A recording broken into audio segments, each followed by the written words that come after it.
Hello दोस्तों, कैसे हैं आप? उम्मीद करती हूँ आप सभी बहुत अच्छे होंगे। चलिए जानते हैं अपनी आज की कहानी के बारे में। आज मौली बड़ी ही सवेरे उठ गई थी।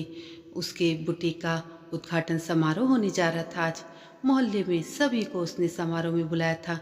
यह सब देखकर पड़ोस में रहने वाली उसकी मुंह बोली चाची के कलेजे पर सांप लौट रहे थे। मौली बचपन से ही पढ़ने और घर के अन्य कामों में होशियार थी। उसके पापा एक सड़क दुर्घटना में अपाहिज हो अपनी नौकरी खो बैठे थे। माँ बिना दूसरों के घरों में बर्तन मांजती, खाना बनाती और देर रात तक कपड़े सिलती। तब भी किसी तरह उनकी गाड़ी चल रही थी, क्योंकि बाबा के इलाज में बहुत सारे पैसे लग जाते थे। बीना की पड़ोसन सविता एक रेडीमेड कपड़ों की दुकान में मशीन चलाने का काम करती थी।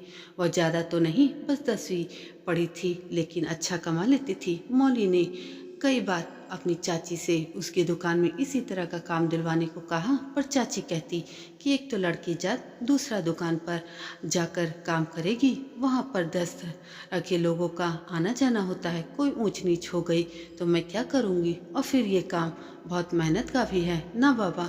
तो अपनी माँ की तरह ही सिलाई, झाड़ू, बर्तन या खाने का काम कर ले। ये सुनकर मौली और बीना को बहुत दुख होता है। जैसे तैसे तो मौली ने 12वीं की परीक्षा प्रथम श्रेणी में उत्तीर्ण कर ली। उसकी माँ जिन घरों में काम करती थी उनमें से एक सहदेव मालिनी मैडम थी। उनके पति बैंक में मैनेजर का काम करते थे। मौली की कुशलता और तीव्र बुद्धि को देखकर ही उन्होंने मौली को फैशन डिजाइनिंग का कोर्स करने को कहा। अपने घर पर रखकर सिलाई मशीन की अन्य बारीकियाँ सिखाई। बदले में मौली उनके बच्चों को होम ट्यूशन देती थी।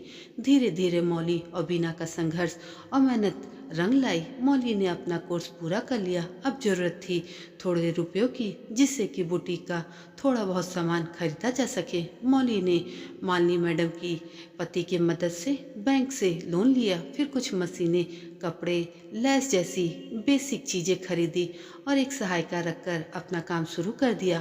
काम चल निकला। तब उसने 2 और अन्य सहायक रख लिए। मौली ने अपनी माँ का घरों में काम कराना बंद करवा दिया। अब उसकी माँ उसके बुटीक में गरीब और ज़रूरतमंद लड़कियों को निःशुल्क सिलाई सिखाया करती थी, जिससे कि वे भी आत्मनिर्भर हो सकें। दोस्तों, ये कहानी आपको कैसी लगी?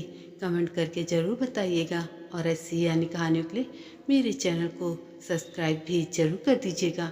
धन्यवाद।